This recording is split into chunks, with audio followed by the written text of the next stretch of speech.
Hello everyone. Today we are going to know what nature of physical law. As we know that there are various phenomena occurring in nature and that phenomena are explained on the basis of certain laws and these laws are expressed in terms of some physical quantities. The quantity like charge, mass, energy, linear momentum, and angular momentum, etc., of a body or a system are conserved or constant if no external force act on the system.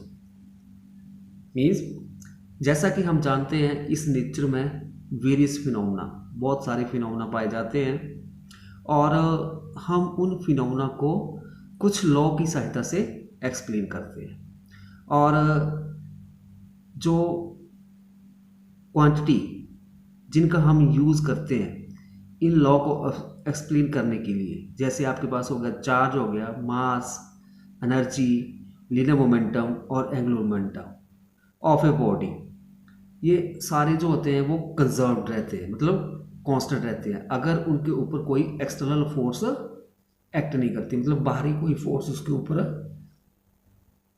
Act नहीं करती है. And the law governing the conservation of these quantity in nature are known as the conservation laws.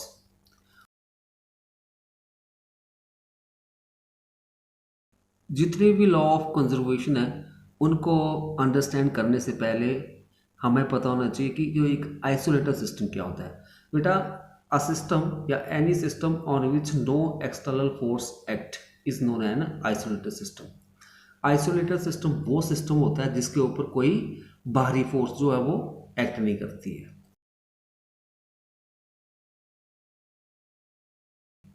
तो first of all हम देखते हैं law of conservation of charge.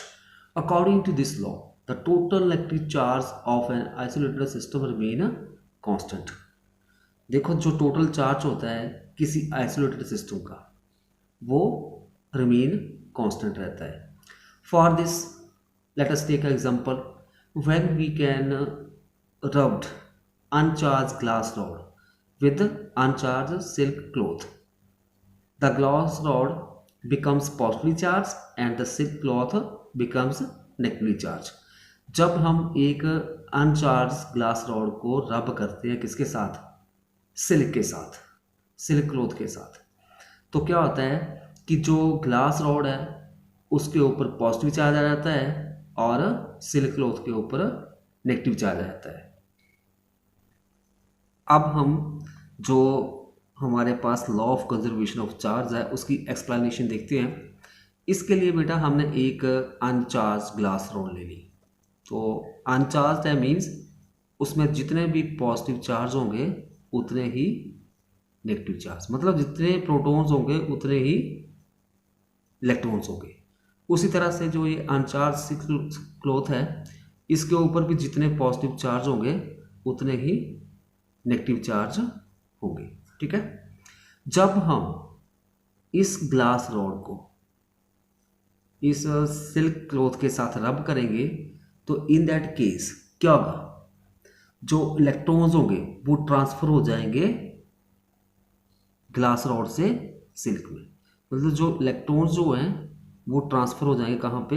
Glass rod से silk rod में. ठीक है. तो यहाँ पे जो ग्लास रॉड के ऊपर क्या होगा? यहाँ पे ज़्यादा मात्रा में प्रोटॉन बच जाएंगे और इलेक्ट्रॉन की कमी आ जाएगी. तो मेजोरिटी कैरियर क्या हो जाएंगे? यहाँ पे मेजोरिटी में क्या हो जाएगा? प्रोटॉन्स, और माइनॉरिटी में हो जाएंगे इलेक्ट्रॉन्स. तो इसके कारण इसके ऊपर क्या पॉजिटिव चार्ज आ जाएगा. ठीक है. उसी तरह से जो इलेक्ट्रॉन्स ग्लास रॉड से कहाँ पे गए? सिल्क क्लॉथ में, तो यहाँ पे इलेक्ट्रॉन्स ज़्यादा हो जाएंगे तो इसलिए इसके ऊपर जो होगा हमारे पास जो सिल्क क्लॉथ के ऊपर नेगेटिव चार्ज अपीयर हो जाएगा. हेंस द टोटल चार्ज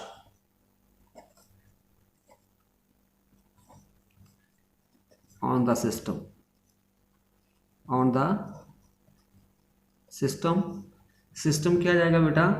इसमें आ जाएगा हमारे पास glass rod plus silk cloth before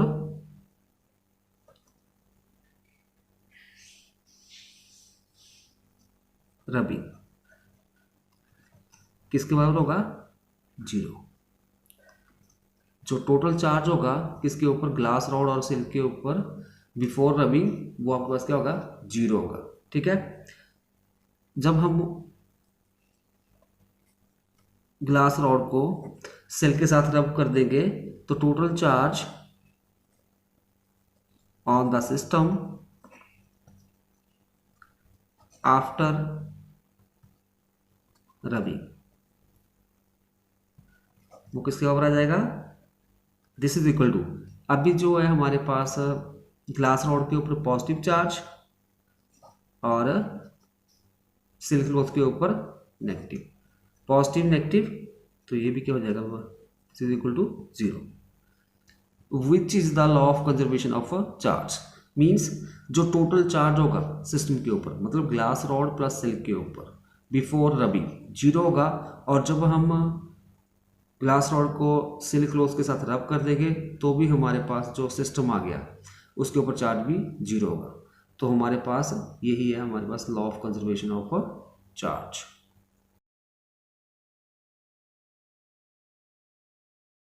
next, law of conservation of mass energy. According to Einstein's mass and energy are interconvertible quantities, means जो मास और energy होते हैं वो आपस में इंटरकन्वर्टिबल होते हैं, और that is the mass of a system can be converted into energy and the energy of a system can be converted into its mass, but the sum of mass and energy of a system remain constant।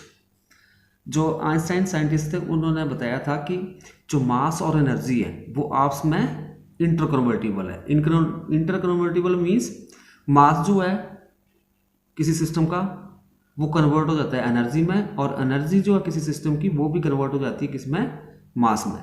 But जो सम होगा किसका, मास और energy का of a system remain constant रहता है। और उन्होंने energy और मास के बीच में एक रिलेशन दिया था, वो किसके बराबर था, E is equal to mc square, where C is equal to 3 into 10 raised to power 8 meter per second is the speed of light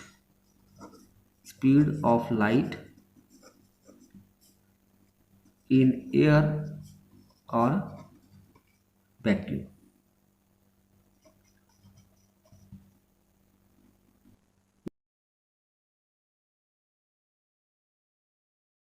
Next, law of conservation of energy। According to this, energy can neither be created nor be destroyed, what can be changed from one form to another form। Means ना तो energy आपके पास create होती है ना ही destroy होती है, but वो एक फॉर्म से दूसरी फॉर्म में चेंज होती रहती है। In the other word we can say the total energy of an system under conservative force remain the same.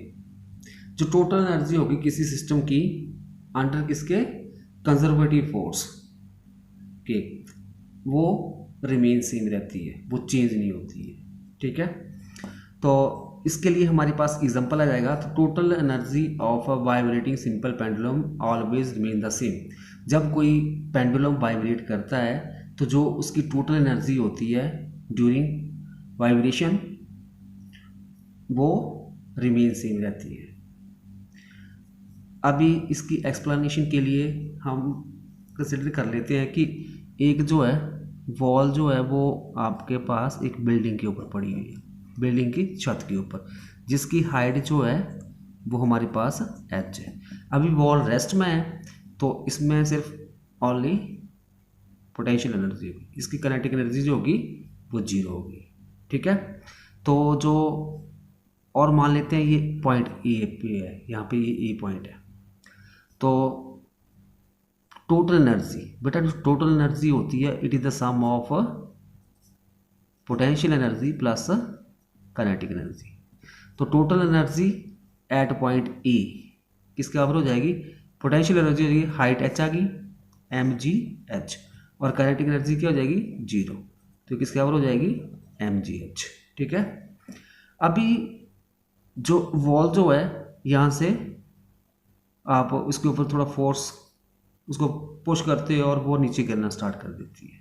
ठीक है, मान लो वो बी पॉइंट के ऊपर पहुंच जाती है। ठीक है, तो और जो बी पॉइंट है वो ग्राउंड से कितनी हाइट के ऊपर है, एच डैश के ऊपर है। जब बेटा वॉल जो है नीचे गिरना स्टार्ट कर देगी तो उसके ऊपर ओनली ग्रेविटेशनल फोर्स एक्ट करेगी। ठीक है, क्या होगा, फ्री फॉल होगा, फ्री फॉल होगा, और जो इसकी जो पोटेंशियल एनर्जी थी पहले वो चेंज होनी शुरू हो जाएगी काइनेटिक एनर्जी में। ठीक है, तो और कुछ वेलोसिटी के साथ भी मूव करेगी ये, तो वेलोसिटी वो हम v ले लेते हैं, तो हमारे पास जो टोटल एनर्जी बन जाएगी एट पॉइंट p वो किसके बराबर हो जाएगी। अभी जो हमारे पास क्या बेटा उसकी पोटेंशियल एनर्जी डिक्रीज होती जाएगी ना, और काइनेटिक एनर्जी हाफ mv², मतलब टोटल एनर्जी जो है अभी क्या है, जब इसने बॉल ने गिरना स्टार्ट किया मतलब नीचे गिरने शुरू हुई वो, तो उसके बाद क्या है उसकी पोटेंशियल एनर्जी कम होनी शुरू होगी और काइनेटिक एनर्जी बढ़ना शुरू होगी, मतलब उसकी पोटेंशियल एनर्जी किस में चेंज होगी, काइनेटिक एनर्जी में, और टोटल एनर्जी जो है वो किसके बराबर आ जाएगी, it is the sum of kinetic energy and potential energy. मान लो अभी वो बॉल जो है ग्राउंड के ऊपर पॉइंट सी के ऊपर पहुंच जाती है, तो एट दैट टाइम्स सी के ऊपर पहुंच जाएगी, तो यहाँ पे हाइट एच जीरो होगी, तो हमारे पास टोटल एनर्जी एट सी हम निकालेंगे। अब वो जिसकी पोटेंशियल एनर्जी, क्योंकि हाइट जीरो है तो पोटेंशियल एनर्जी जीरो, और उसकी सारी जो पोटेंशियल एनर्जी है वो काइनेटिक एनर्जी में चेंज हो जाएगी। ठीक है, तो क्या हुआ बेटा, यहाँ पे जो टोटल एनर्जी जो है वो रिमेन सेम रही, जो टोटल एनर्जी होगी वॉल की ए के ऊपर बी के ऊपर सी पॉइंट के ऊपर, तो वहाँ पे जो एनर्जी जो है वो हमारे पास क्या आ रहा है, टोटल एनर्जी क्या है सेम रह रही है, बट वो कन्वर्ट हो रही है एक फॉर्म से दूसरी फॉर्म में। जैसे यहाँ पे पोटेंशियल एनर्जी थी पहले बॉल की, फिर वो पोटेंशियल एनर्जी कम होनी शुरू होगी और उसकी काइनेटिक एनर्जी में चेंज होना शुरू होगी वो। ठीक है, तो फिर उसके बाद एंड में जाके क्या हुआ, जब वो नीचे आके पहुंच गई तो वहाँ पे क्या हुआ, उसकी जो है मैक्सिमम काइनेटिक एनर्जी होगी। तो मतलब कहने का मतलब ये है कि जो एनर्जी जो है वो हमारे पास ना इधर क्रिएट हो रही है और ना ही डिस्ट्रॉय हो रही है, बट वो एक फॉर्म से दूसरी फॉर्म में चेंज होती है, और जो टोटल एनर्जी जो है किसी भी सिस्टम की वो कंजर्व रहती है।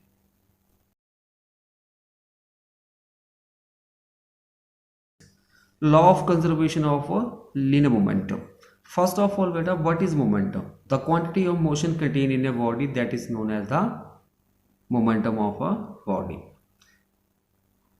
As we know that linear momentum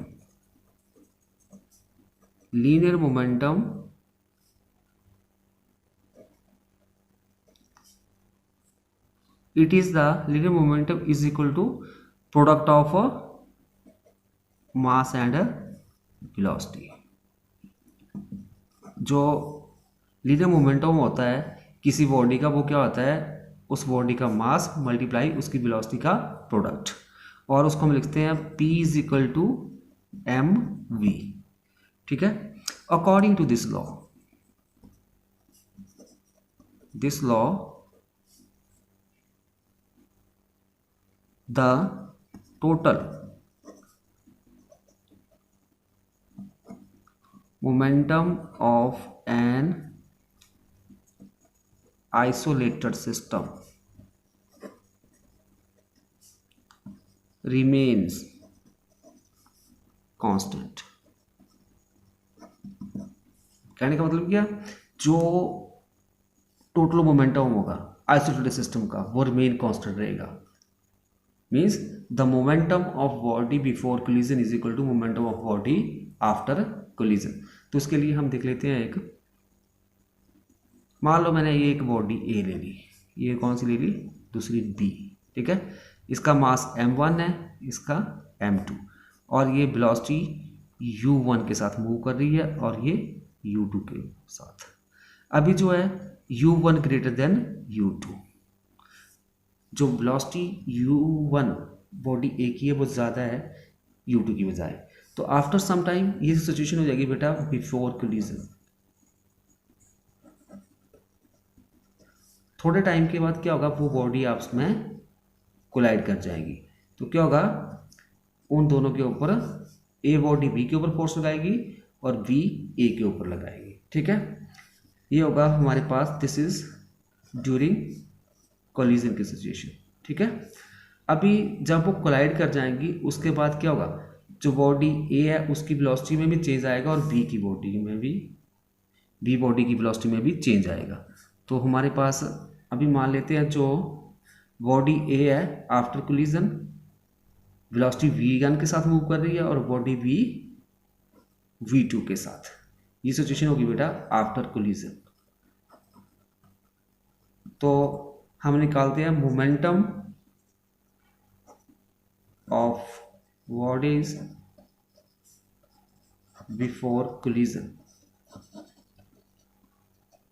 किसके बराबर हो जाएगा बेटा, मोमेंटम होता है it is the product of mass and velocity. A body का मोमेंटम हो जाएगा, इसका मास m1 है, velocity u1 plus body b का m2 u2।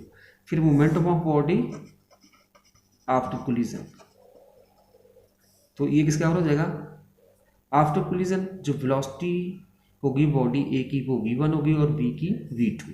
तो बॉडी ए का मोमेंटम m1 v1, 2 का m2 v2। और according to law of conservation, according to law of conservation of momentum क्या हो जाएगा, momentum of body before collision is equal to momentum of body after collision. तो यह जाएगा m1 v1 plus m2 v2 is equal to m1 u1 plus m2 u2। ठीक है, इसको आप ऐसे भी लिख सकते हो m1 u1 plus m2 u2 is equal to m1 v1 plus m2 v2। मतलब momentum of bodies before collision equal to momentum of bodies after collision. और this is the law of conservation of momentum. Means दो body के बीच जो collision हुआ उसके बाद जो उसका मोमेंटम हुआ तो वो किसके बराबर होगा, जब वो दो बॉडी के बीच में कोलिजन नहीं हुआ है। इसी को हम बोलते हैं law of conservation of linear moment. For example, a gun recoil back when a bullet is fire from it. जब आप किसी गन में से बुलेट को फायर करते हैं तो क्या होता है, गन रिकॉइल बैक करती है। क्यों करती है, to conserve the linear moment. Second example हो जाएगा, rocket propulsion is also based on the law of conservation of linear momentum.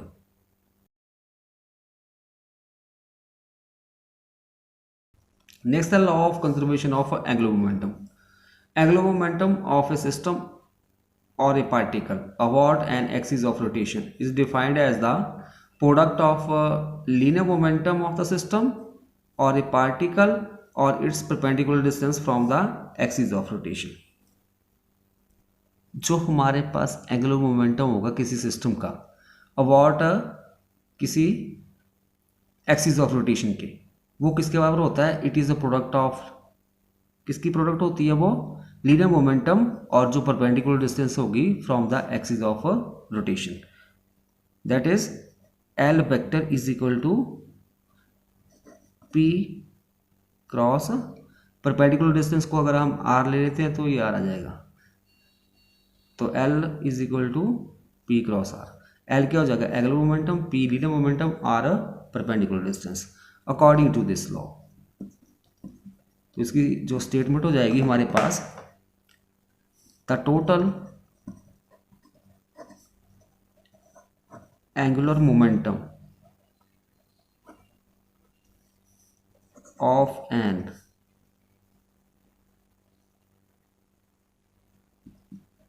isolated system is conserved if no external torque acts on it, अगर उसके ऊपर external torque act नहीं करेगी।